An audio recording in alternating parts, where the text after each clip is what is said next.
Chao.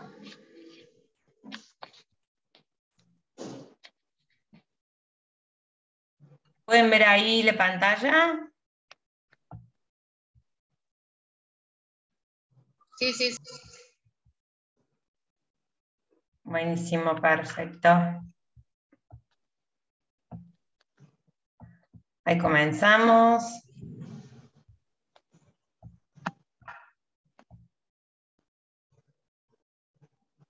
Bien. Bueno, ahí me pueden ver, porque ahí está. Así estamos un poco más cerca.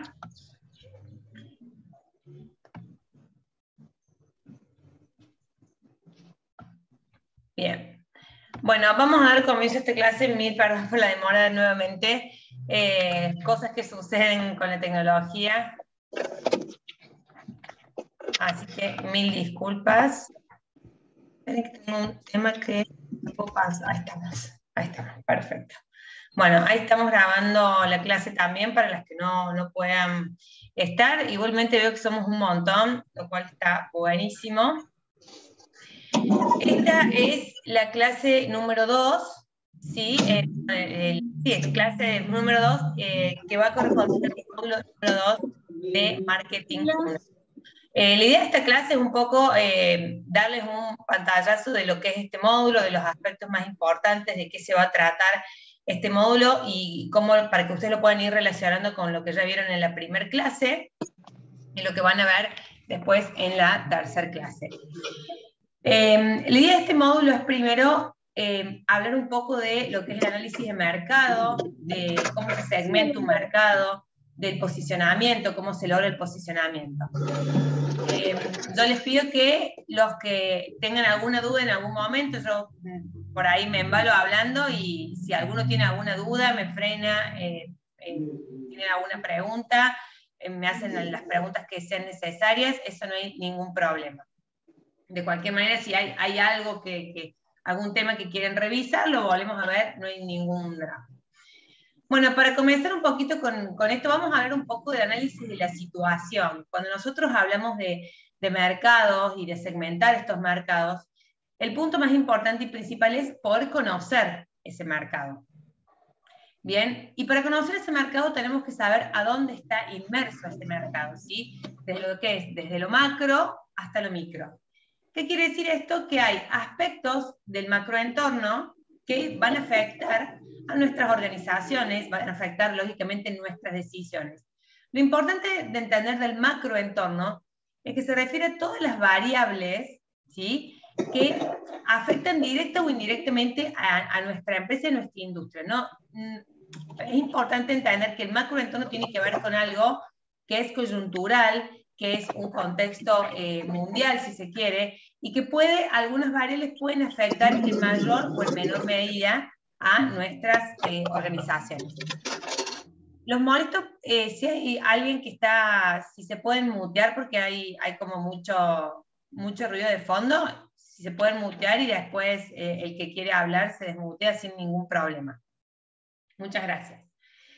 Entonces hablamos de estos tres niveles de entorno, que hablamos de un entorno macro, un entorno micro, que sería el del sector puntualmente en el que se desarrolla la empresa, y un entorno de mercado, que sería ya directamente la mesa chica, digamos, del mercado y cómo se va manejando la empresa. Entonces vamos a empezar a desglosar esto del macroentorno. ¿De qué hablamos cuando hablamos de un macroentorno y por qué es importante tenerlo en cuenta al momento de analizar nuestra empresa? Primero porque el macroentorno tiene todas estas fuerzas que ustedes ven acá, que tienen que ver con lo político, con lo económico, con lo sociocultural, con lo tecnológico, con fuerzas demográficas, todos estos factores que van a influir de alguna u otra manera, en mayor o menor medida, a mi actividad diaria de la empresa. Por ejemplo, hoy tenemos un claro ejemplo de un macroentorno que está de alguna manera impactando en las actividades de las empresas, como lo es, por ejemplo, una guerra, ¿sí?, como lo fue en su momento y lo sigue siendo en alguna medida la pandemia. Entonces, cuando nosotros en este contexto, que estamos en un contexto de una guerra en el mundo, que a lo mejor no nos afecta directamente porque no estamos metidos en ese conflicto bélico, pero sí sabemos que todo esto trae consecuencias en cuanto a, por ejemplo, el gran problema que hay hoy, que es la falta de combustible, la suba del precio de los combustibles, la escasez, que hace que algo que está sucediendo muy lejos de donde nosotros estamos y quizás no tiene nada que ver con nuestra actividad, termina afectándolo, ¿bien? Entonces eso también es una fuerza del macroentorno que hay que tener en cuenta porque nos sitúa en un contexto en donde es importante y donde nos va a afectar. Fuerzas tecnológicas, por ejemplo, el desarrollo de nuevas tecnologías a nivel global, va a hacer que tarde o temprano todos esos cambios vayan de alguna manera afectando y vayan haciendo que uno tenga que estar modernizándose constantemente, que tenga que estar a la vanguardia, sin que sea propio de nuestra industria. Entonces, de alguna manera, todas estas fuerzas que son macro, que son, ya lo quiero repetir, esto que es coyuntural, que es de un contexto internacional, no necesariamente va a afectar a nuestra actividad, pero sí la va a influir, en mayor o menor medida, depende del rubro en el que se desenvuelva la empresa. Por otro lado, tenemos las fuerzas del microentorno, que esto sí ya es más cercano a nuestra empresa, es mucho más cercano a nuestra actividad, en donde tenemos que empezar a desarrollar esta capacidad de darnos cuenta cuál es nuestra posición puntualmente ante nuestros proveedores, ante nuestros clientes, cuáles son las barreras de entrada, ¿sí?, de esa industria, las barreras de salida.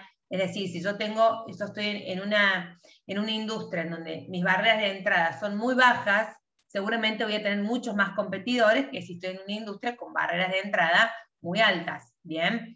Entonces, si yo tengo, por ejemplo, una empresa de logística a nivel internacional, bueno, mi barrera de entrada es alta, ¿por qué? Porque es una industria que requiere de mucha inversión para poder ingresar al negocio. Si yo, en cambio, tengo un negocio de ropa, mis barreras de entrada van a ser muy bajas porque solamente necesito tener, digamos, un poco de liquidez para comprar un stock, para alquilar un local comercial, y de esa manera ya tengo un local. Entonces, eso para que veamos en qué mercado estamos y cuáles son las barreras de entrada y de salida de ese mercado.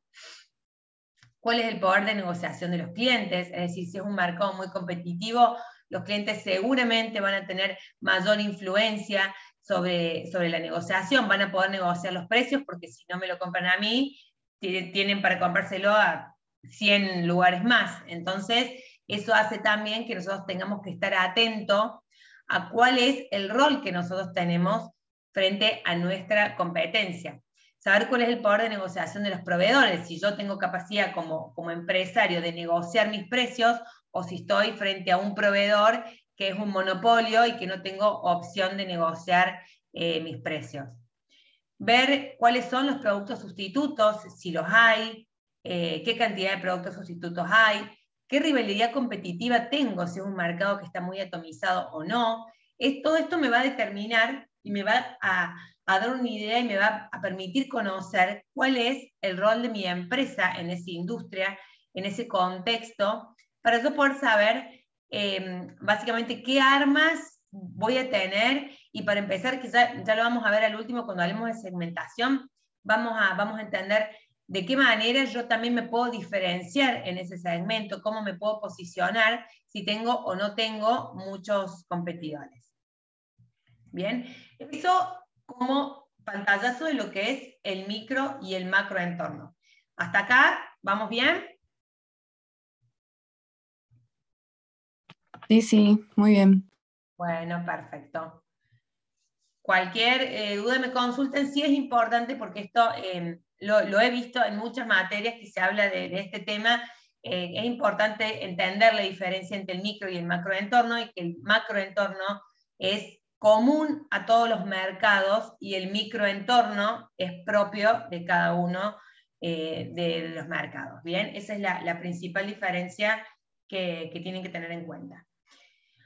Ahora, adentrándonos un poquito al mercado, es decir, bueno, yo ya analicé el macroentorno, analicé el microentorno, ya conozco cómo es el contexto en el que se desarrolla mi organización. A partir de acá yo puedo empezar a analizar mi mercado puntualmente.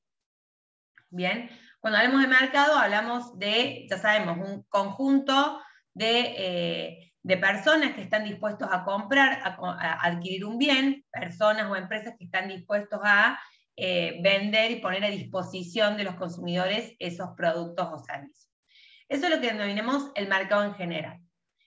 Luego tenemos la distinción entre lo que es un mercado de consumo, propiamente dicho, y un mercado, si se quiere, empresarial u organizacional. Bien, que ahora vamos a ver cuáles son las principales diferencias, porque son mercados que se manejan de manera diferente, ¿sí?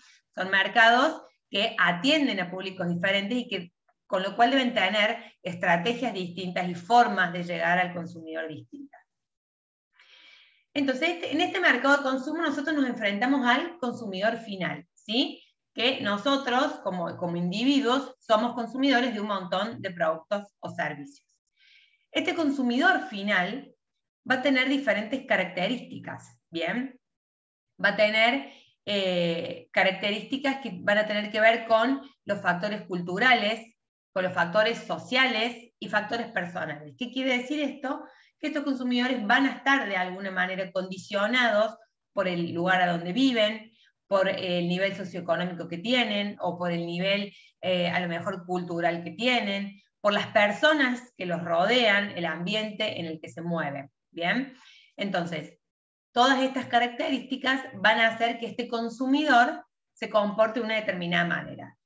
A ver, sabemos bien que no se va a comportar de la misma manera una persona de 20 años, por ejemplo, que vive en la ciudad y que está estudiando una carrera universitaria, que una persona que a lo mejor vive en el campo, que nació en el campo, que vivió toda su vida en el campo y que su actividad se desarrolla allí y que no sé, trabaja en un tambo, ¿bien? Esa persona tiene características distintas, culturales, sociales, personales, y seguramente van a tener intereses distintos, ¿bien? Entonces, lo importante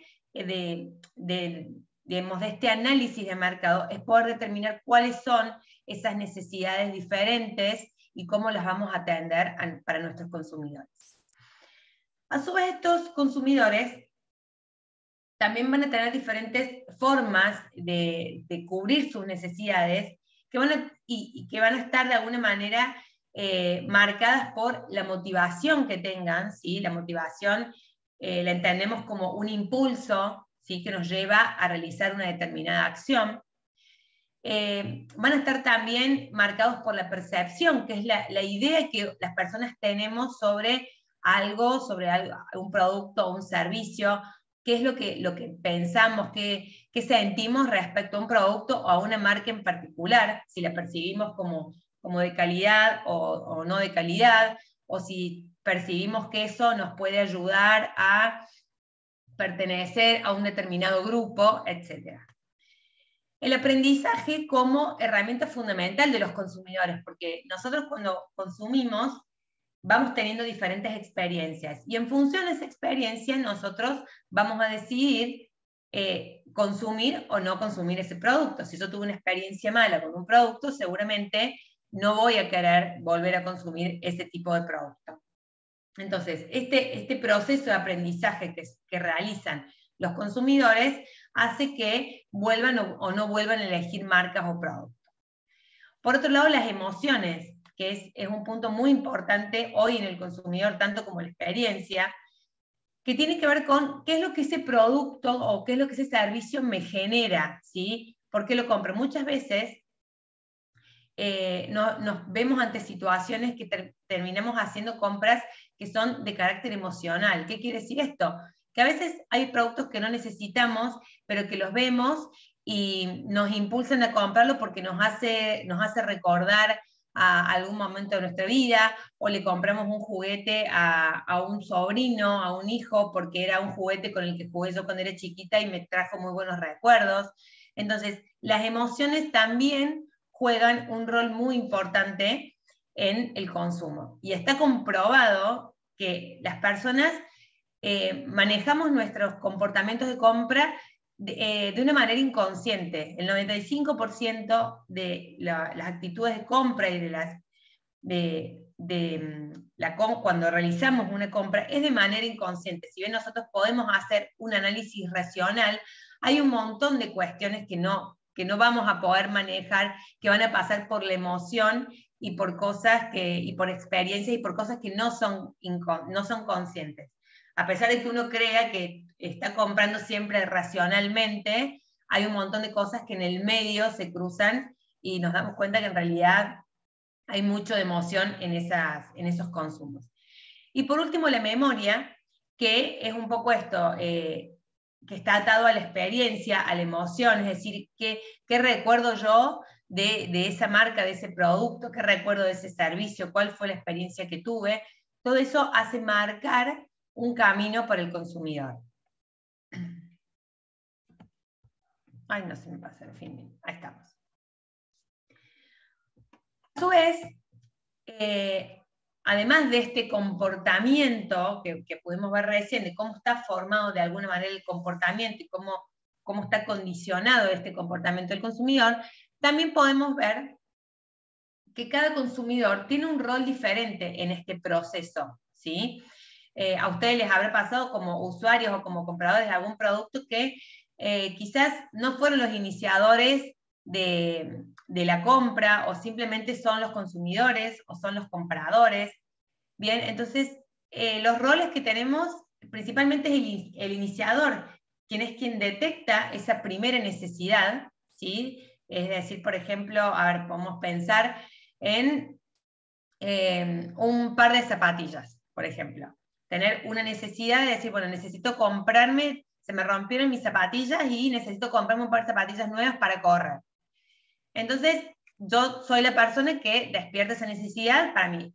Esto es importante saber, que una persona puede ocupar todos los roles en el proceso de consumo, y hay muchos productos o servicios que esto está más dividido. En este caso, por ejemplo, de las zapatillas, yo sería el iniciador de la compra.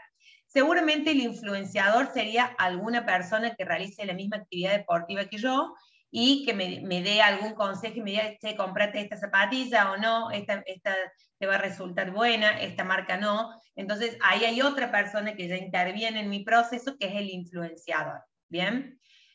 El decisor de la compra seguramente sea yo también, porque bueno, son zapatillas para mí. Entonces yo voy a decidir en función de las alternativas que tengo y a las influencias que he recibido, si voy a comprar o no voy a comprar esas zapatillas.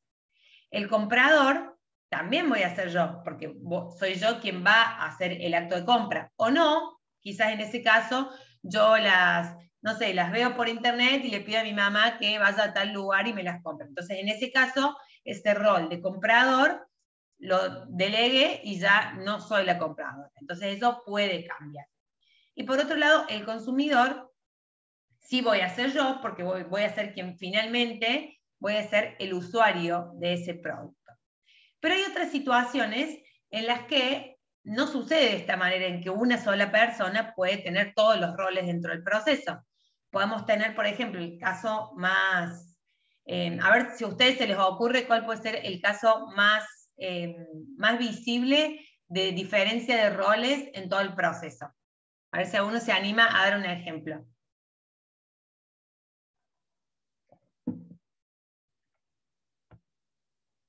Bueno, no se animan, no importa. Se los voy a dar yo el ejemplo. Tenemos, por ejemplo, el caso de todo lo que tiene que ver con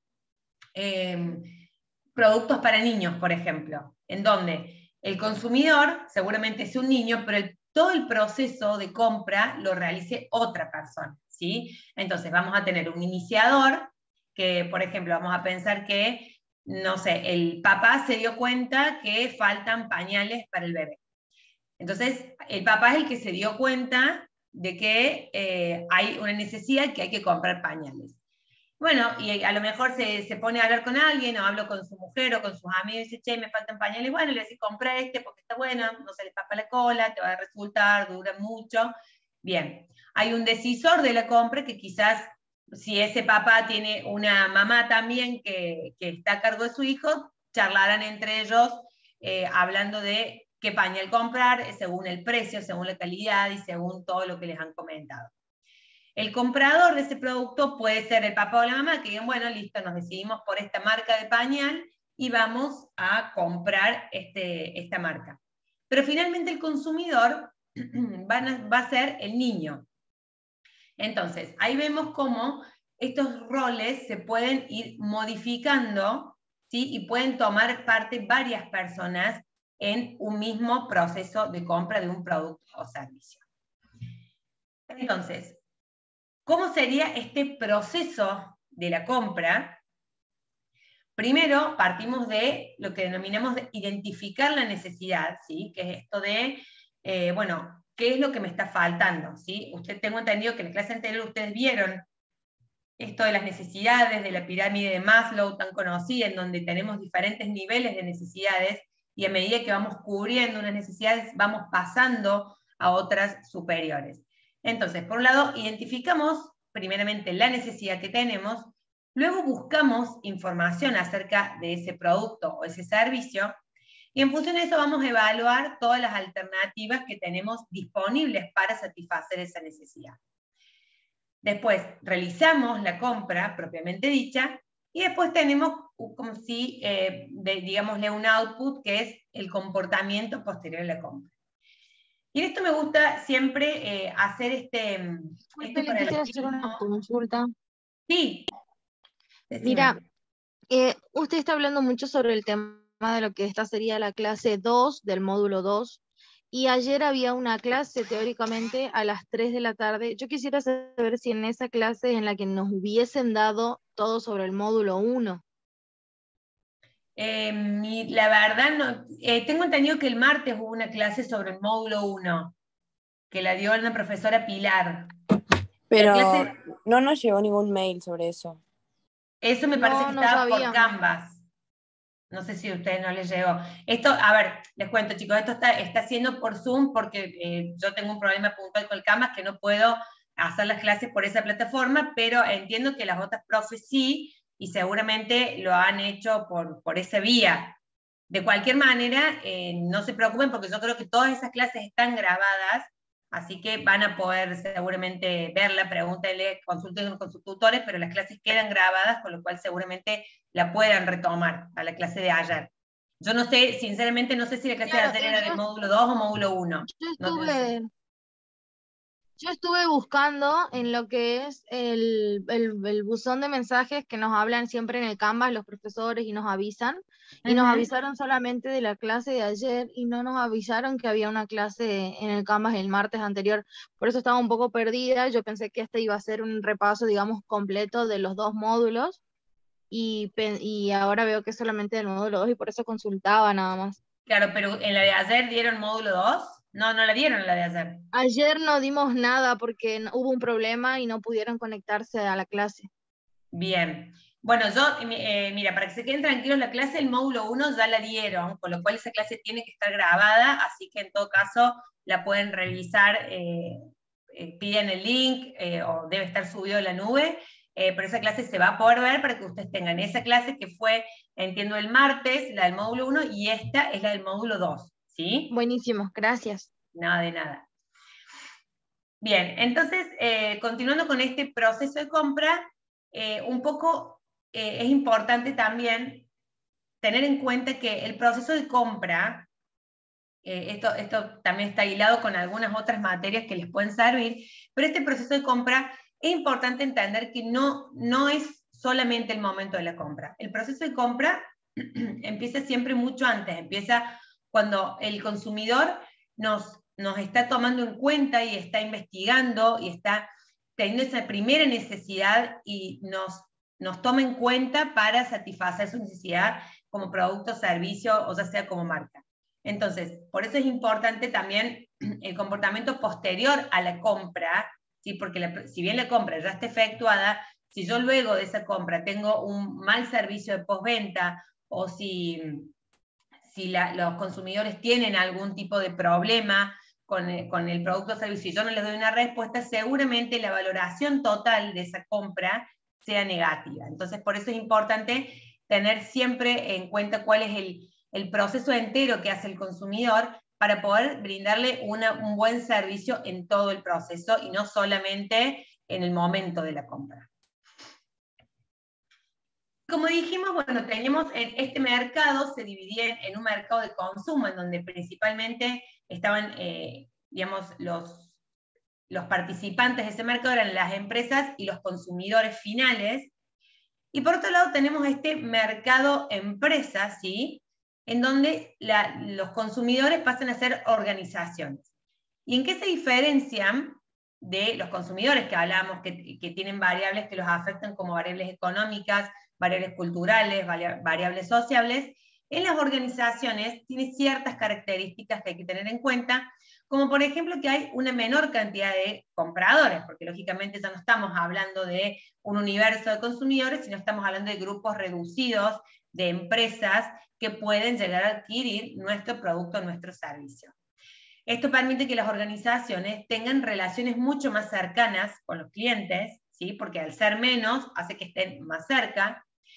Los compradores en este tipo de mercados son profesionales, ¿sí? Porque generalmente son personas que se dedican, estamos hablando siempre, ¿no?, de organizaciones en donde existen las áreas de compras y está de alguna manera más burocratizado, si se quiere, ese proceso. Entonces, estos compradores por lo general tienen la característica de que son más profesionales, ¿sí? Porque se dedican, básicamente, su función puntual en la organización es esta, es la de compra. Y una característica que la demanda deriva del consumo, es decir, si yo tengo una empresa que vendo chupetines, ¿sí? Yo soy el fabricante de los palitos de chupetines, bueno, mi demanda va a depender del consumo de chupetines. Si de golpe la gente deja de consumir chupetines, yo no voy a tener a quién venderle esos palitos, ¿se entiende? Entonces, por eso decimos que en las organizaciones la demanda deriva del consumo. Si yo tengo una baja del consumo de un producto, eso va a afectar mis ventas, ¿sí?, como proveedor de la organización. Este mercado empresarial se maneja tiene como tres maneras distintas de comprar, ¿bien? Una que se denomina la recompra directa, que es como una compra automatizada, ¿sí? Sería, poniéndolo en paralelo, cuando nosotros vamos, por ejemplo, al supermercado y compramos leche, por ejemplo, que es algo que compramos todo el tiempo, cada vez que vamos al supermercado, o si hacemos una compra por mes, todos los meses vamos a tender a comprar los mismos productos porque son de necesidad inmediata y son básicamente lo que necesitamos todo el tiempo. Entonces, las empresas tienen también esa manera de funcionar. Tienen una recompra directa, que es comprar siempre el mismo producto a los mismos proveedores, ¿sí? Las empresas, perdón, generalmente funcionan de esa manera. Tienen una serie de proveedores a los que seleccionan, ¿sí?, que quizá pasaron diferentes instancias quizás de presentación de documentación y un montón de cosas que se requieren, y ya los tienen como proveedores en cartera. Esto quiere decir que son proveedores que van a estar ya disponibles, con los que quizás tenemos una relación, digamos, más fluida. Entonces, la recompra directa es simplemente pasar pedidos con cierta, digamos, con periodicidad, y se hace siempre la misma compra. Tenemos una recompra modificada, que es cuando de repente tenemos algún cambio en ese requerimiento de compra. Si yo compro, no sé, todos los meses compro 200 palitos para hacer chupetines, bueno, de repente mi demanda, mi consumo se vio afectado porque la gente dejó de comer chupetines, entonces yo voy a tratar de adaptar mi compra y mi stock a la necesidad. Si yo sé que ahora el mercado disminuyó el 50% la compra de chupetines, bueno, yo no voy a seguir comprando de a 200 palitos porque ya no voy a tener a quien vendérselos. Entonces, en ese caso es lo que se denomina recompra modificada. Sigo atendiendo, digamos, sigo trabajando con los mismos proveedores, o puedo ver algún proveedor nuevo para ver si me hace un mejor precio, y voy a cambiar mi orden de compra, es decir, voy a cambiar cantidades, o voy a cambiar calidad, o voy a cambiar determinadas cuestiones. Una consulta. Sí. Sí, ¿cómo estás? ¿Recompra modificada entonces es el cambio de producto también o solamente cantidades? Y en la recompra directa es como la orden automática del pedido de todos los meses, tipo 100 cajas de X. Exactamente. La recompra modificada puede ser algún cambio de producto, y puede ser cambio de cantidades, puede ser que cambie el producto porque a lo mejor tuvo un problema de calidad, entonces, bueno, probé con otro producto, ¿sí? Pero en el mismo proveedor. En el mismo proveedor o distinto proveedor. En general te lo voy a hacer más simple, en general es con el mismo proveedor, ¿sí? Porque, por ejemplo, ahora cuando vemos lo de nueva adquisición, ahí es donde entran en juego nuevos proveedores. Claro. Pero lo pongamos así, la recompra directa es la orden de compra que sale repetidas veces y de manera sistemática. Y la recompra modificada es cuando esa orden de compra, que siempre es la misma, se modifica, ya sea porque cambié el producto porque encontré uno del mismo proveedor, pero que tiene, no sé, mejores prestaciones, o cambié cantidades porque disminuyó el consumo. Hola, Listo, Sabrina, ¿podría perfecto. ser Muchas también gracias. la No, de modificación nada, sí. del descuento? Digamos, yo te vendo a un 10% de descuento y renegociamos por un 15% al mismo producto y sería una recompra modificada, ¿verdad? Exacto, exacto. Lo pensemos como cuando yo tengo que modificar mi orden de compra, hablemos siempre de los mismos proveedores, ya sea, como vos decís, por un descuento o porque cambié el producto por uno de mayor o menor calidad. Eso es una recompra modificada, ¿sí? Porque yo sigo trabajando con el mismo producto, sigo trabajando con el mismo proveedor, pero mi orden de compra cambió, ¿sí? En cualquiera de sus variables. Muchas gracias. No, de nada.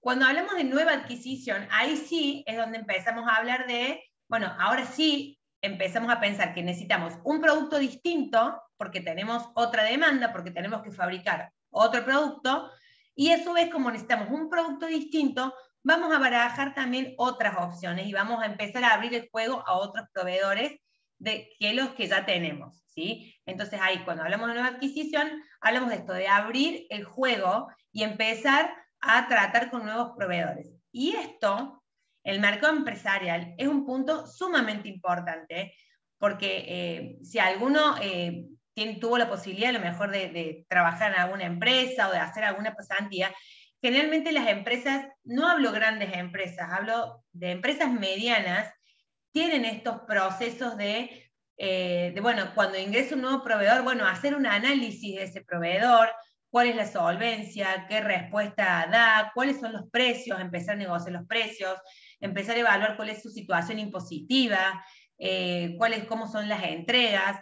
Entonces, todas estas variables es como decir, bueno, si voy a trabajar con un nuevo proveedor, empiezo a llamar, muchas veces se usan las licitaciones para esto, en las grandes empresas generalmente se hacen licitaciones cuando necesitan un nuevo producto para poder decidir cuál va a ser el mejor proveedor. Y van a evaluar muchas cosas, no solamente se evalúan los precios, se evalúa la calidad, se evalúa el plazo de entrega, se evalúa la posición de ese proveedor en el mercado, se evalúan sus antecedentes, un montón de cuestiones que tienen que ver con cuestiones también legales que hagan que una empresa se decida por un proveedor o por otro proveedor. ¿Estamos hasta ahí? Sí, profe. Perfecto. Entonces acá vemos, a diferencia del mercado de consumo, que tenemos un poco más de roles ya en este proceso del mercado empresarial. Tenemos el iniciador, ¿sí? Que es el que detecta la primera necesidad de decir, tengo un faltante de tal insumo para producir. Bien, seguramente en las empresas el iniciador y el usuario sean, si no lo mismo, estar siempre como muy en contacto, porque, por ejemplo, nos vayamos a una, no sé, a una empresa grande, automotriz, en donde el operario que está operando una máquina dice, me falta tal matriz o me falta tal insumo, y se lo comunica a su superior, no sé, al jefe de planta. Bien, entonces, seguramente el iniciador sea el jefe de planta, porque es el que tiene acceso quizás a hablar con la gente de compras, con las áreas y demás cuestiones. El usuario va a ser la persona que está en la cadena de producción, va a ser la persona que está utilizando ese insumo. El influenciador puede ser también el usuario que diga esta matriz es buena, es mala, porque es el que la está usando, o puede ser una persona que sea idónea para eso, una persona que tenga que ver con calidad, con el área de calidad, y que diga, bueno, estos son más o menos las calidades que manejamos y estos son los productos que podríamos llegar a adquirir dentro de esta calidad y que cumple con los parámetros que necesita la empresa. ¿sí? El decisor, que probablemente podemos pensar que puede ser un jefe de compras, ¿sí? Que diga, bueno, listo, vamos a, según lo que me dijo el muchacho de calidad, vamos a comprar este producto, creo que es el que mejor puede funcionar en esta cadena de producción. El aprobador, ¿sí? Seguramente sea alguien superior, sea un gerente de compras que evalúe la compra y que sea el que haga el pedido formal y que sea el que da el ok y el visto bueno para avanzar con esa compra. Y por último, el comprador, que va a ser quien va a ejecutar la compra, que seguramente ahí volvemos en la jerarquía, a lo mejor volvemos para abajo y sería el jefe de ventas o los encargados de compra o la gente que está operativa en el área de compras, que es la que hace la orden de pedido, la orden de compra y se encarga de escribir en esa orden de compra las cantidades que van a necesitar, en los plazos que se van a pagar, etc. Y por último, los guardianes, que esta es una figura que aparece dentro del proceso de las empresas como, si serían como los malos de la película, que son los que empiezan a intervenir en el proceso de compra y lo hacen quizás un poco más tedioso y más burocrático, que tiene que ver con a lo mejor asistentes o recepcionistas que hacen que la información tarde en llegar, o la persona que recibió el mail que la tiene que pasar al área de facturación, bueno, todo ese entramado que pasa por detrás de las compras en las empresas, que son procesos que por momentos son muy burocráticos en muchas empresas, y estos guardianes empiezan a ser cada vez más y son los que de alguna manera entorpecen el proceso. ¿Quedó claro con el ejemplo hasta ahí los diferentes roles? Sí, sí.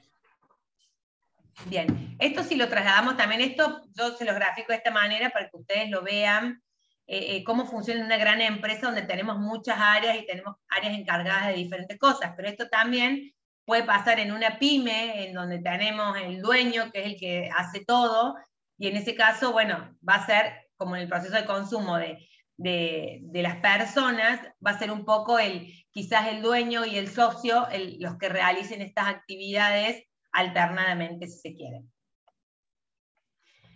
Entonces acá vemos cómo se empieza a complejizar en las organizaciones el proceso de compra, ¿sí? Este proceso de compra y organización es un poco más largo, porque como decimos, intervienen más personas, ¿sí? Ya no es una persona que va a decidir qué quiero comprar, a dónde, cuándo y cómo. Acá ya empiezan a ser un montón de personas y un montón de intereses distintos. Entonces este proceso de compra comienza con el reconocimiento de este problema, ¿sí? Es decir, bueno, me está faltando determinado insumo, en donde se describe cuál es la necesidad, ¿sí? Necesito este insumo 100 unidades para poder llegar a la producción objetivo que tenemos este mes, ¿bien? Y detallar cuáles son los factores o cuáles son las variables que tiene que tener ese producto para que realmente funcione. Especificamos este tipo de producto, qué tiene que tener, a dónde lo tiene que tener, cómo tiene que ser el tamaño y demás, y se comienza con la búsqueda de proveedores. En este punto nos detenemos, ¿por qué? Porque como dijimos anteriormente, esta búsqueda de proveedores puede que ya la tengamos hecha, puede que ya sea parte de una recompra directa, porque ya se me acabó el insumo que consumo siempre y lo vuelvo a pedir. Puede ser que tenga que modificar mis cantidades, entonces voy a hacer una recompra modificada, le voy a comprar al mismo proveedor, pero le tengo que comprar el doble. O puede ser que acá finalmente yo decida abrir una búsqueda de proveedores porque a lo mejor mi proveedor inicial no me responde en tiempo y forma, me entrega tarde, no llego a producir porque tengo faltantes. Entonces ahí comienzo una búsqueda y abro la búsqueda de proveedores, en donde evalúo todas las propuestas, ¿sí? Esto que les comentaba, que en las empresas muy grandes se hace mediante licitaciones. Entonces, reviso esas licitaciones, empiezo a evaluar los precios, empiezo a evaluar proveedores, lo que ya hablamos, la trayectoria, la situación impositiva y demás cuestiones. Seleccionamos, ¿sí?, un proveedor en particular que nos interese y especificamos la rutina de pedido, es decir, cómo se va a confeccionar ese pedido, qué es lo que tiene que tener ese pedido, qué nivel de detalle tiene que tener el pedido, ¿bien? Y por último, revisamos la ejecución del proceso de compra. Entonces, una vez que está ok ese pedido, revisamos la orden, ¿sí? La orden de pedido se envía, y ahí termina el proceso de compra para el comprador. Pero sabemos que después viene otra parte, que acá debería estar también, que tiene que ver con todo lo que es el post de la compra, y sobre todo en los procesos de compra de las organizaciones, el post-venta es muy importante. ¿Por qué? Porque si yo compro un producto, pero después veo que ese producto no me llega en tiempo y forma, o me llega en su mayoría dañado, o me llega con algún tipo de problema, o el camión se rompió y me lo mandaron 2 días después, bueno, todo eso va a ser al comportamiento que tenga después de consumo esa empresa hacia ese proveedor. Bien, vamos hasta ahí con lo que tiene que ver con los procesos de compra. Bien, ahora vamos a hablar de ¿Quedó claro todo el proceso de compra? ¿Alguna duda al respecto? Ok. Bueno, buenísimo. Cualquier cosa, me interrumpen sin problema. En cuanto a la segmentación, ¿sí? ¿A qué llamamos segmentar? Nosotros tenemos una infinidad de mercados para atender con un mismo producto, ¿sí? Entonces, ¿por qué las empresas segmentan? Porque es prácticamente imposible poder atender a todo el mercado, ¿sí? De la misma manera, porque los mercados, digamos, las personas tienen comportamientos distintos, porque tienen características diferentes, y yo para poder atender a todos mis clientes necesito conocerlos, necesito entenderlos, y además porque pocas empresas deben tener la capacidad productiva para poder atender a todo un mercado, ¿sí? Para atender a todo un mercado de la misma manera. Quizás hay empresas que tienen capacidad de atender a todo un mercado, pero sí se van a enfocar siempre en algún segmento particular para poder direccionar sus acciones de marketing, ¿sí? Porque yo no voy a atender igual, por más que yo tenga, por ejemplo, estoy en, no sé, el mercado de consumo masivo, ¿bien? Pero no quiere decir que todas las personas que consuman mi tipo de producto, que puede ser, no sé, una mayonesa, ¿sí? No todas las personas utilizan la mayonesa para lo mismo, tienen las mismas características, tienen los mismos gustos, tienen la misma capacidad de compra. Entonces, a partir de ahí es donde yo segmento para poder acercarme a mi cliente y para poder direccionar mis acciones de marketing. Porque si yo tengo que hacer acciones comerciales para toda la población, es imposible que tengan un impacto real, porque no va a estar dirigido a ningún público en particular y va a ser un desperdicio, una inversión que realmente esté desperdiciada si no me dirijo a un segmento puntual. Entonces, lo importante de esto es evaluar para qué segmento yo voy a trabajar. Por ejemplo, ustedes ven, muchas empresas grandes de consumo masivo tienen varias marcas, ¿sí? Tienen marcas premium, tienen segundas marcas, y si ustedes ven, todas las acciones comerciales y todos los esfuerzos de marketing están orientados a esos diferentes segmentos. Por más que son la misma empresa, atienden al mismo mercado, porque si yo vendo, no sé, gaseosas, estoy atendiendo al mismo mercado. Pero yo me voy a enfocar de manera distinta cuando yo voy a atender el mercado de bebidas premium y cuando voy a atender al mercado de segundas marcas, ¿sí? Lo tengo que comunicar distinto, tengo que dar un mensaje distinto, voy a tener que tener una llegada diferente. ¿Bien? Perdón que interrumpa. Sí. Un claro ejemplo sería Coca-Cola con Pepsi. O sea, Coca-Cola siempre en sus propagandas apunta a la familia y Pepsi siempre apunta a los jóvenes. Incluso siempre está relacionado con los eventos que apuntan al rock, al pop. Apuntan más, digamos, si bien ambos son de consumo masivo, ese sería un ejemplo, por ejemplo. Sí, totalmente, totalmente. Si bien los dos están en el mismo mercado, cada uno tiene públicos diferentes, ¿sí? Es muy real lo que vos decís que Coca-Cola está más posicionada como una marca más familiar, si bien también puede, qué sé yo, sponsorear de golpe algún evento que tenga que ver más con jóvenes, pero siempre tiene esa mirada y esa puesta en la familia. Siempre, a ver, todos debemos recordar las publicidades de Coca-Cola que tienen que ver con la Navidad, con esto de la familia reunida, y Pepsi por ahí tiene un perfil más más de jóvenes, más lo que vos decías, no sé quién habló, perdón, porque no veo todos los nombres. Pero, Iván.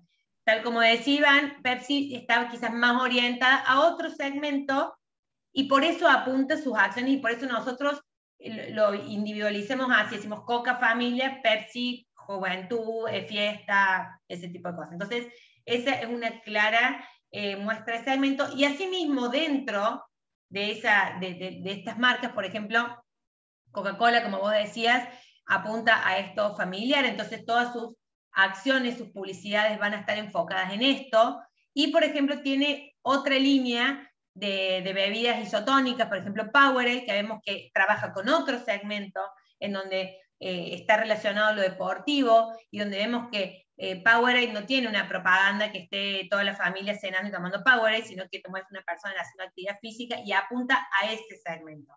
Entonces, por eso decimos que es tan importante poder segmentar y poder entender cuál es cada mercado que estamos atendiendo. Entonces, tenemos esta diferenciación entre el marketing de segmentos, ¿sí? En donde las personas tienen necesidades y deseos similares, ¿sí? En donde podemos decir esto, bueno, el consumo masivo de bebidas gaseosas, ¿sí? Todos tienen deseos de consumir una bebida que no sea agua, que tenga sabor y demás. Marketing de nichos, en donde las personas buscan un mismo conjunto de beneficios. Entonces, en ese caso podemos hablar también de el nicho de la bebida isotónica, ¿sí? Que es para gente que necesita hidratarse de una manera particular y que busca un beneficio particular dentro de ese mercado de bebidas, ese nicho que es el deportivo.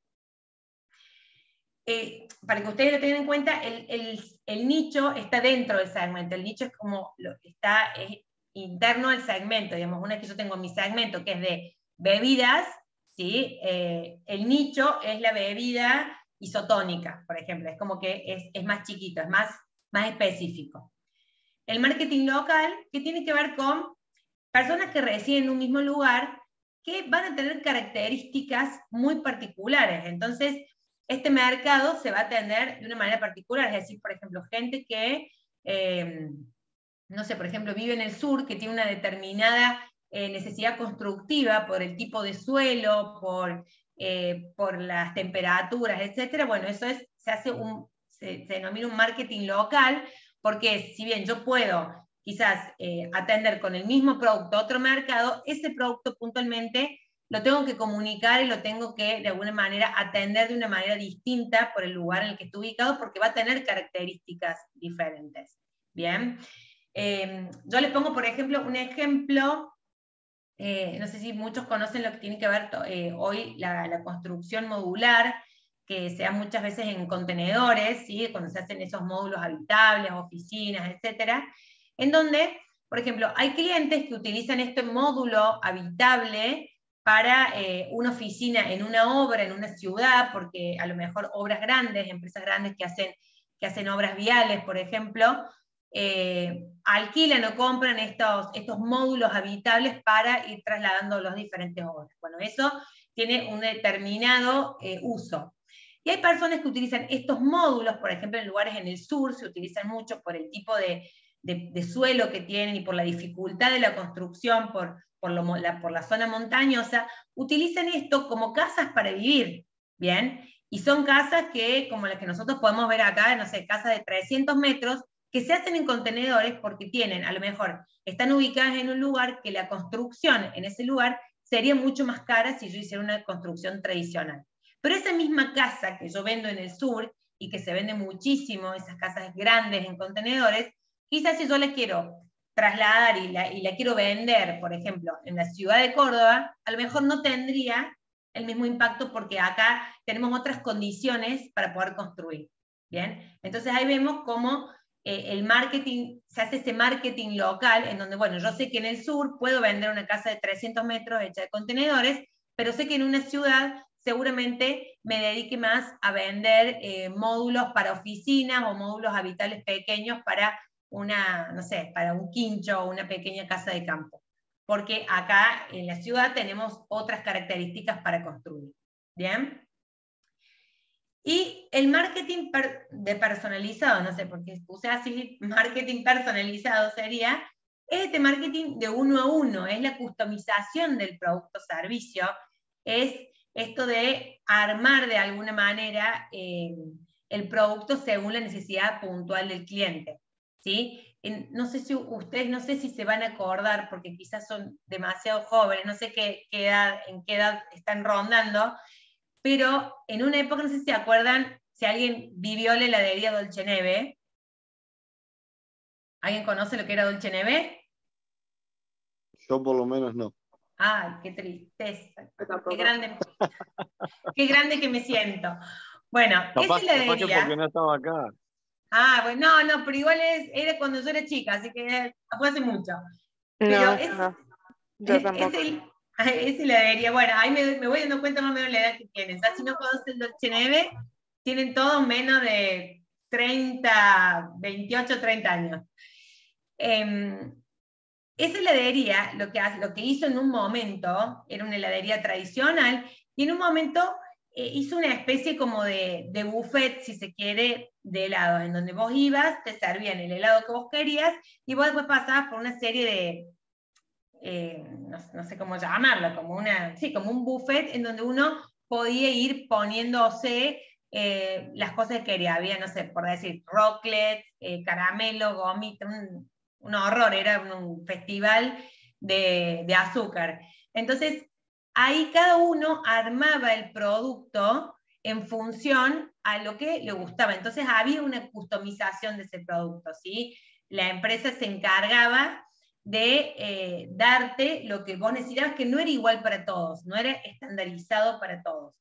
O en su momento había también creo que debe haber todavía unas cadenas de hamburguesas que uno puede ir eligiendo. Si se van a acordar, ¿cómo era que se llamaba este lugar que vendía? Subway, no sé si se ubican, que hubo en Córdoba.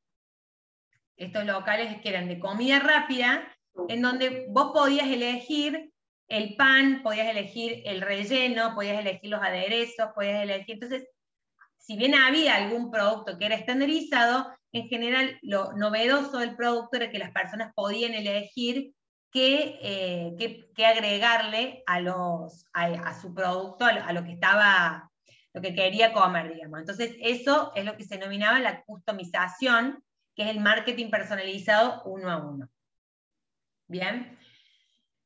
Entonces, cuando hablamos de segmentar este mercado de consumo, hablamos de esto, de elegir un segmento, ¿sí? Es decir, por ejemplo, bueno, tengo el segmento bebidas, ¿sí? Consumo masivo, bebidas, mi mercado es el de las bebidas. Bueno, yo voy a apuntar al segmento de bebidas saborizadas, ¿bien? A partir de ahí voy a elegir mi mercado meta dentro de ese segmento, que es la bebida saborizada. Bueno, yo puedo decir, bueno, mi mercado meta van a ser los deportistas, si vendo una bebida isotónica, van a ser los jóvenes, entonces vendo una gaseosa o una bebida energética, o van a ser las familias, entonces elijo ese mercado meta. ¿Y esto por qué? Porque si yo puedo elegir este mercado meta, perdón, me voy a quedar sin materia. Voy a desaparecer un segundo.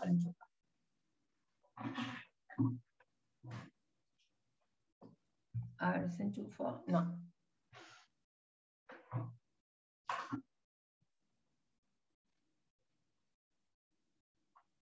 Ahí estamos, me parece. A ver, quiero ver si está enchufado. Perdón, chicos, pero ahí está.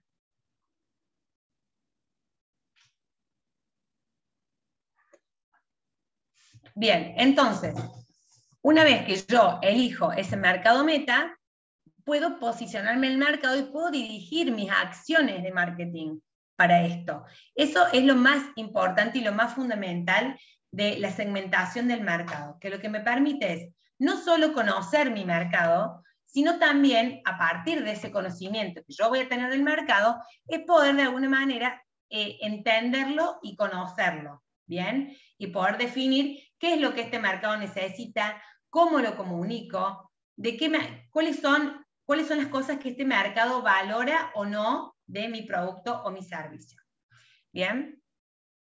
Y por último, a partir de este conocimiento y esta elección del mercado que yo hago, lo que va a seguir adelante es decir, cómo me voy a posicionar en ese mercado, qué es lo que yo le voy a mostrar a ese mercado para que me pueda elegir. Ay, perdón que algo toqué acá. Bueno, ¿ustedes lo siguen viendo bien ahí? Sí, sí. Ah, esto me parece que toqué. Ahí estamos. Bien. Entonces, estos mercados, ¿sí?, los podemos identificar y tienen diferentes variables que yo voy a necesitar conocer, ¿sí? Variables que se denominan descriptivas, ¿sí?, que tienen que ver con los datos, con los hechos que me muestra ese mercado. Esto es decir, a ver, a dónde está ubicado geográficamente, cuál es la franja etaria que maneja el mercado, qué tipo no sé, qué tipo de consumo realiza. Todo esto, esta información se puede conseguir, esa información existe, y si no existe hay que buscarla, hay que investigar para saber cómo se describe este mercado en particular. Perdón. Y variables conductuales, que también son muy importantes, que van a tener que ver fundamentalmente con cómo es este mercado, cómo se comporta, cómo compra, a dónde compra, con qué frecuencia, qué es lo que lo motiva a la compra, qué tipo de actividades realizan, cuáles son los grupos de referencia de este mercado, de qué manera, qué creo yo, cuáles son los atributos que más valoran estas personas al momento de comprar, si son personas que se guían por experiencias de otros, o si toman decisiones aisladamente, cómo está compuesta la familia, bueno, un montón de variables que tienen que ver puntualmente con la conducta. Y en cuanto al mercado empresarial, ¿sí?, esto que dije anteriormente va fundamentalmente para lo que es segmentación de mercado de consumo, ¿sí?, cuando tenemos que conocer a nuestro cliente final. Y las variables de segmentación empresarial, que va a tener con características demográficas de cuál es el sector al que pertenece la empresa, cuál es el tamaño, a dónde está ubicada, qué tecnología va a usar, ¿sí?, qué clientes tiene,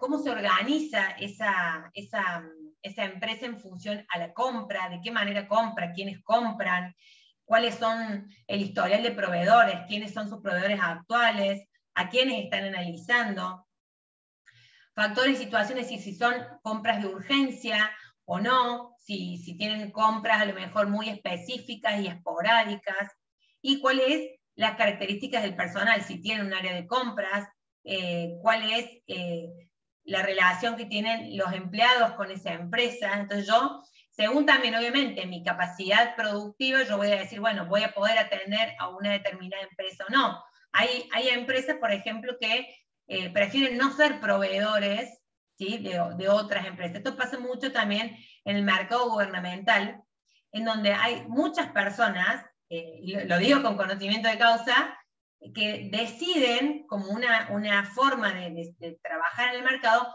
no dedicarse al sector gubernamental, no trabajar con empresas que tengan relación con el Estado, porque generalmente son muy burocráticas, tienen procesos muy complejos, es muy difícil la cobranza, entonces hay muchas empresas, y le diré que cada vez más, que son las que se resisten a trabajar con empresas de ese tipo. Entonces uno también como empresario y como vendedor de insumos o lo que fuere, productos o servicios para empresas, también puede decidir con qué tipo de empresas trabajar.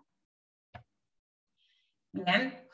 Y este sería el último tema que vamos a ver. No sé si en segmentación tienen alguna duda. Qué bien todo. Bueno, buenísimo.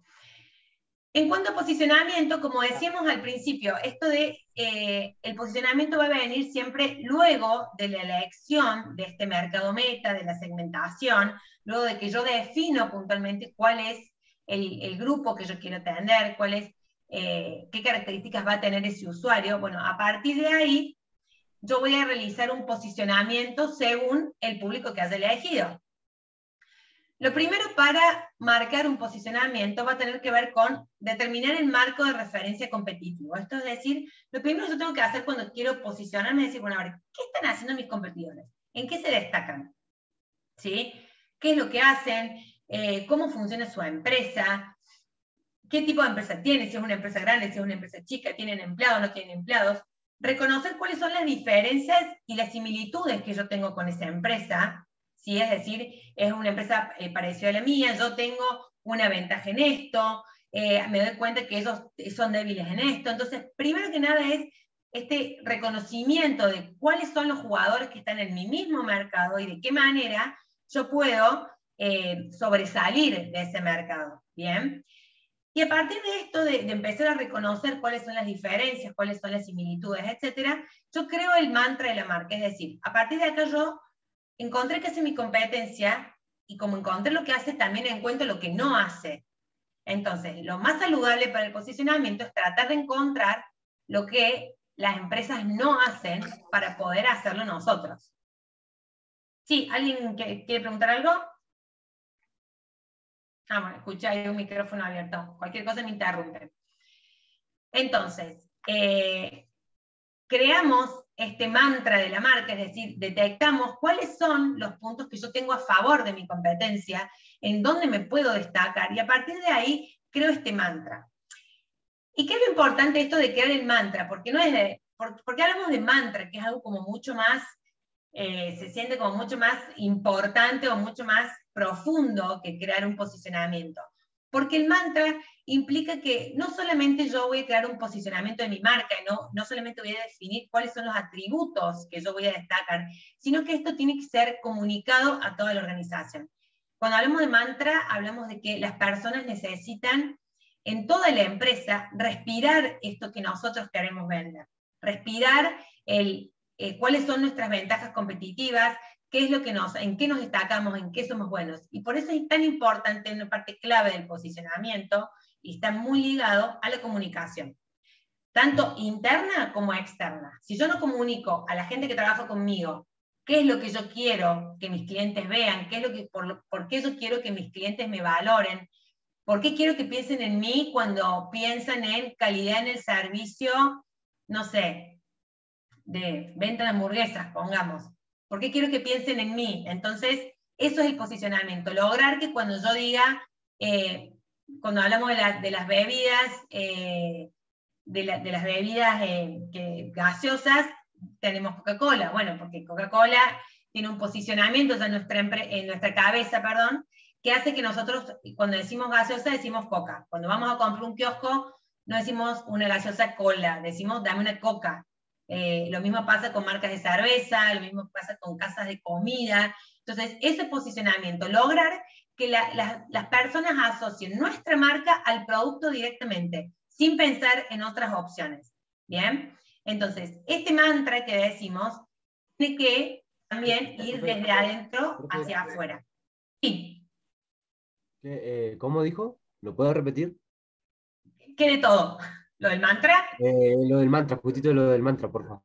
Bien, eso, cuando hablamos de mantra, les decía, hablamos de algo mucho más general y mucho más profundo que dar a conocer el por qué somos buenos en algo. El mantra tiene que ver con esto, con la comunicación en la empresa, de en qué nosotros nos queremos destacar. Esto de asociar la marca directamente al producto. Yo quiero que mis clientes, cuando piensen en comer una pizza, piensen en pizzería popular, por ejemplo. ¿Bien? Entonces, eso es lograr un posicionamiento. Que cuando una persona piense en un producto o en un servicio, piense en mi marca. Si yo logro eso, yo logré posicionarme en la mente del consumidor. Como lo logró Coca-Cola, como lo logró McDonald's, como lo logró Nike o Adidas, ¿sí? Como en el caso de crepes y waffles, ¿no? Que el arte de vivir sano, eso que hablaba, ¿puede ser? Exactamente. Exactamente. Okay. En el caso que se plantea ahí en las lecturas puntualmente, es decir, bueno, que a mí me asocien con la comida saludable, o que me asocien con un momento familiar. Entonces, a partir de ahí yo empiezo a lograr ese posicionamiento. Sí, Hola, Sabrina. Quería consultarte la diferencia entre identidad e imagen, que por ahí me llamaba la atención. Bien, ahí lo vemos un poquito más adelante cuando tenemos, ok, gracias. ahora tenemos en esta, antes de terminar. Gracias. No, por favor. Entonces, ese mantra, como les decía... Una consultita. Sí. Con respecto de lo que hablamos del mantra, si bien estás explicando que por ahí es más sobre la diferenciación de la marca, también tendría que ver sobre la diferenciación, por ejemplo, en un negocio sobre la atención al público. Si, por ejemplo, a mí me gustaría que me diferenciaran en el sentido de cómo yo atiendo a los clientes y que por eso justamente me busquen a mí, también serviría Exactamente. como un mantra en este caso. Exactamente. Sí, sí, sí. Ahora, por ejemplo, ahora en estas líneas que siguen, que están las formas de diferenciarse, está eso. El mantra, digamos, a ver, el posicionamiento quiere decir que, para que ustedes lo tengan así bien gráfico, es estar en la mente del consumidor, que cuando el consumidor piense en algún producto o servicio que quiere adquirir, piense en mí. ¿Cómo voy a lograr yo ese posicionamiento? Tengo diferentes maneras, ¿sí? Y eso es lo que hablamos cuando yo me refiero al mantra y esta comunicación, es lo que hay que comunicar. ¿En qué yo me voy a destacar? Como vos decís, si yo me quiero destacar en un buen servicio, bueno, yo tengo que comunicarlo, no solamente para el afuera, sino obviamente con mis colaboradores tengo que decir, che, si yo me quiero destacar en servicio y a vos te llama un cliente y vos lo atendés mal, no entendiste el mantra, ¿sí? Entonces, esto es lo importante. El posicionamiento se logra a partir de que yo encuentro cuál es la diferenciación que quiero lograr. Por ejemplo, así podemos seguir con los ejemplos y lo pueden visualizar bien. Cuando yo me diferencio, por ejemplo, por producto, ¿sí? Por la forma, las características, por la duración, por el diseño y demás, por ejemplo, yo voy a pensar en un celular, ¿bien? Entonces, me diferencio porque tengo un celular que tiene una capacidad de almacenamiento muy grande y la gente valora eso, porque saca las mejores fotos. Entonces, yo ahí me quiero diferenciar por los atributos, principalmente. ¿Me puedo diferenciar, como decías, perdona, no recuerdo tu nombre, Nadia? Bueno, no me acuerdo. Ayelen, perdón. Pasa que me hablan y no tienen el mismo nombre que figura, por eso estoy medio perdida. Como vos decías, si yo me quiero diferenciar en una calidad con el servicio, bueno, tengo que trabajar, ¿sí? Para poder diferenciarme en el servicio, porque yo sé que si yo vendo, por ejemplo, no sé, zapatos, hay un montón de locales que venden zapatos, pero si yo tengo un plus en esa atención, seguramente mis clientes me van a elegir por ese servicio que yo estoy brindando. Por ejemplo, algo que me pasó hace muy poco, que en un lugar para comer, ahora está como muy, muy en boga, y ya lo noté en varios lugares, esto de el mozo amigote, ¿sí? En donde utilizan también esta herramienta para fidelizar y para decir, bueno, en este lugar yo me siento como en mi casa, porque el mozo, cuando voy, me pregunta mi nombre, y cuando me siento a comer me dice, toma, Sabri, acá está tu plato. Y uno se siente de alguna manera como familiarizado con ese lugar, porque el mozo te está diciendo tu nombre, entonces te sentís como que casi que tu amigo, te sentís en el patio de tu casa. Entonces, eso es una diferenciación del servicio, porque ese mismo producto yo lo puedo encontrar en un montón de lugares. Yo me siento en cualquier restaurante y puedo comer lo mismo, pero esa acción puntual fue la diferenciación que se logró a través del servicio que me brindaron. ¿Bien? ¿Se entiende hasta ahí? Bien. Sí, se entiende muy bien. Perfecto. Cuando hablamos de diferenciación del personal, ¿qué quiere decir esto? Tener personal capacitado, capacitado para responder ante las dudas de los clientes, ¿bien? Por ejemplo, si ustedes van a una tienda a comprar celulares o a comprar, no sé, algún tipo de reloj específico para alguna actividad deportiva, si yo me encuentro con un vendedor que no me sabe decir las características de lo que tiene, lo que voy a comprar, entonces hay una falla, seguramente ese cliente no se va a sentir confiado de comprarme a mí si mi vendedor no sabe lo que tienen, no sabe las características de lo que está vendiendo, no voy a poder confiar y seguramente no compre ese servicio. Entonces, la diferenciación del personal también es importante, se puede tomar como una variable, ¿sí? Para diferenciarse de la competencia. Si yo tengo un montón de lugares que venden celulares, pero si yo consigo un lugar donde me expliquen de punta a punta y tengo un tipo que se sienta al lado mío y que me explica cada una de las funciones y me lo pruebe y me lo muestre, me muestra un video, etcétera, seguramente yo la próxima vez que quiera comprar un celular, voy a ir a ese lugar o voy a recomendarle a alguien que no sabe de celulares como yo, que vaya a un lugar en donde haya gente capacitada para informarme. Entonces ese pasa a ser un factor de diferenciación de otras tiendas que venden los mismos productos. Cuando hablamos de la diferencia... Una segunda preguntita, perdón que te corte, Y no hay pero, problema. por ejemplo, en caso de que, pongamos así un ejemplo general, una empresa grande, qué sé yo, calculémosle una venta de un lugar de venta de zapatillas, como estabas diciendo, o de ventas de celulares, se tendría que hacer cargo en todo caso la empresa de capacitar al personal, ¿cierto? Sí, O seguramente sí. directamente ya la empresa debería buscar a alguien capacitado para el rubro. No, eso es indistinto. Igualmente la capacitación, ese mercado es muy puntual, pero no lo pensemos quizás en celulares porque es muy específico, pero seguramente las empresas constantemente deben capacitar a su personal, en cualquier rubro. Si querés, saquemos el ejemplo de a lo mejor los celulares que tienen cosas muy específicas que cualquiera las puede aprender, es la realidad, no, tampoco es que hay que ser ingeniero electrónico para entender, digo, ustedes mismos deben saber un montón de cosas sobre celulares que capaz que muchos vendedores no saben. Entonces, generalmente las empresas, cuando hablamos de diferenciación del personal, es que las empresas realicen capacitaciones continuas. No solamente que busquen gente idónea, que también es importante, porque no puedes poner un veterinario trabajando en facturación, porque a lo mejor no es lo que te va a servir. Pero sí esto de la capacitación continua sobre los cambios en los productos, sobre los beneficios de los productos, sobre cómo atender al cliente, ¿sí? Capacitaciones de ventas, capacitaciones puntuales y específicas sobre tecnología. Eso es indistinto. Cuando hablamos de la diferenciación, hablamos de la capacitación continua, no importa qué tipo de capacitación sea, ¿sí? Sino que gracias. De nada, se toma la capacitación como una variable de diferenciación, hace que nuestro personal esté siempre preparado para atender al cliente. Por otro lado, la diferenciación en los canales de distribución, si yo puedo tener un producto excelente, pero si tengo una mala distribución, quizás ese producto puede llegar a lo mejor a los puntos de venta tarde, tengo problemas de reposición, entonces hay muchas empresas que empiezan a tomar la distribución como una forma de diferenciación, ¿sí? Porque también esto permite llegar en tiempo y forma al abastecimiento, tener a mi cliente contento, sobre todo, por ejemplo, en los clientes empresas, esta diferenciación que se hace a partir de la logística es muy importante.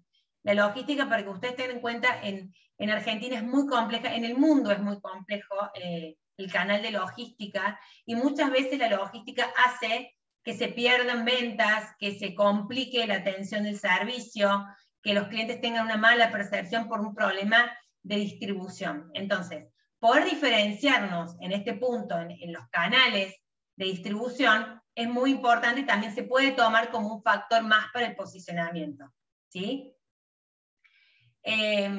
Y por último tenemos la diferenciación de imagen, que es lo que preguntaba el compañero sobre también la diferencia entre la imagen y la identidad. La imagen, para que tengan en cuenta, es lo que la empresa muestra, ¿sí? Es lo que es, la imagen tiene que ver también con la imagen propiamente dicha, con el logotipo, con los colores, con lo que transmite la imagen que yo estoy mostrando, con mis logos, tiene que ver con esa imagen y con lo que yo quiero que el cliente se quede de mí.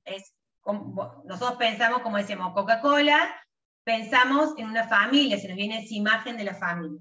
Ahora, la identidad es algo más profundo que no tiene tanto que ver con el afuera, con lo que proyecto al público, a mi consumidor, sino con lo interno, con la identidad de la marca, ¿sí? Con los valores que tiene esa marca, con cuáles son los principales, los principales puntos y no me sale la palabra, pero como los conceptos que yo quiero, que yo transmito a mi organización para formar esa identidad. Sí, la mano sigue levantada y no la bajé. Nunca la bajé, perdón, pero estaba bueno y yo lo pensaba desde la empresa en la que trabajo y nosotros tenemos un valor de trabajar, digamos, con libertad responsable. Entonces es una parte, creo yo, de identidad propio de la empresa, el cual te permite trabajar libre y no te está controlando realmente atrás digamos, mientras cumplas. Es como algo propio, ¿no es cierto? Exacto. Y eso, si vos te pones a pensar, esa forma de trabajo, quizás no se transmite al afuera. O sea, quizás tú, no sé de qué se dedica la empresa, pero quizás los consumidores del producto o el servicio que ustedes ofrecen no saben la forma de trabajo que vos tenés. Claro, Pero, es Dermagloss la empresa. bueno, perfecto. Entonces, bueno, yo, por ejemplo, no sabía de qué manera se trabajaba en Dermagloss, pero bueno, Dermagloss, ahí tenemos ese ejemplo. Transmite una imagen está muy ligada también a la madre con el niño, o al cuidado de la piel a la mujer, está apuntado a eso, a una imagen de salud de la piel, ¿sí? Sí, totalmente. Lo que nos muestra, ¿sí? Ahora, la identidad de la empresa es esto que vos decís, bueno, tiene esta cuestión de la libertad de trabajo. ¿Cuáles son los valores de la empresa? ¿Cuál es la misión, la visión de la empresa? Eso hace a la identidad de la marca, ¿bien? ¿Había alguien, Celeste, que tiene levantada la mano? Sí, tenía una consulta que no sé si la llegaron a tratar en esta reunión, llegué un poquito tarde. A mí me quedó una duda cuando leí en el módulo acerca de los modelos de selección de segmentos, que había varios tipos, la concentración en un segmento único, la especialización selectiva, o sea, como que siento que hay algunos que no logro diferenciarlos entre sí. Bien, eso tiene que ver, después, si querés nombrármelos y te los voy explicando uno por uno, porque no me los acuerdo todos de memoria, pero sí te habla de cuando yo tengo un segmento, ¿sí? Y elijo atender o sea, yo tengo un segmento que son, por ejemplo, como hablábamos recién, las bebidas saborizadas, ¿sí? Dentro de ese segmento yo voy a tener la bebida isotónica, voy a tener la gaseosa, voy a tener los jugos, ¿bien? Entonces yo puedo, dependiendo el tipo digamos, de planificación comercial que yo tenga, yo puedo decidir atender un público en particular, enfocar mis acciones, ¿sí? A ese público. Bueno, yo voy a poner mis esfuerzos en el público de bebidas isotónicas. Y los demás los atiendo, no es que los voy a dejar de atender, pero no voy a enfocar tanto mis esfuerzos como en este. Yo tengo como principal objetivo decir, bueno, en este me voy a desarrollar, los otros los voy atendiendo, los sigo atendiendo, pero pongo más esfuerzos en uno en particular. ¿Bien? Entonces, ese tipo de segmentación lo que te explica es eso, de qué manera vos vas a atender más o menos a uno, a quién le vas a dar más atención o no, según cuál sea tu objetivo en ese momento, cuál es tu necesidad de posicionamiento y demás cuestiones. Si vos querés hoy posicionarte, por ejemplo, Coca-Cola, cuando se quiso posicionar con Powerade, no dejó desatendidos sus otros segmentos de bebidas, no me sale, no gaseosas, sino, bueno, bebidas que no son agua, no me sale ahora, saborizadas, sino que en un determinado momento puso todos sus esfuerzos en posicionar a la marca Powerade como una marca de bebida isotónica para deportistas. Entonces, dentro de esa segmentación, uno a medida que va avanzando y a medida que va viendo los diferentes mercados, puede decidir atender más o menos a alguno o atender a todos por igual. También hay otra opción de la segmentación, que no me recuerdo el nombre, pero que vos ves que decís, bueno, atiendo a todos por igual. No hago ningún tipo de diferenciación en un segmento particular, sino que todos van a ser atendidos de la misma manera. Todas mis acciones van a estar enfocadas igual para todos mis segmentos. ¿Bien? Buenísimo, muchas gracias. No, de nada. Bueno, chicos, y hasta ahí sería el módulo 2, que termina en posicionamiento. No sé si tienen alguna duda, espero que les haya servido la clase, que haya sido clara. Igualmente esto es para que ustedes tengan, digamos, una base, para los que leyeron la lectura, por ahí les puede haber servido un poco más. Para los que no la leyeron, ahora cuando la lean ya va a ser distinto, porque van a tener de alguna manera un pantallazo y una explicación por ahí si tienen alguna duda. Así que lo que necesiten, lo pueden ir consultando por ahí. ¿Sí? ¿Esta clase queda grabada en algún lado por si tenemos alguna duda? Está grabada, seguramente se las van a pasar. No se las voy a poder pasar yo porque, como digo, todavía tengo un problema con la plataforma. Así que, a ver, voy a dejar de compartir un segundo. Con lo cual, todavía no voy a poder, voy a dejar de grabar para que los que la vean no tengan que bancarte esta parte. Ahí estamos.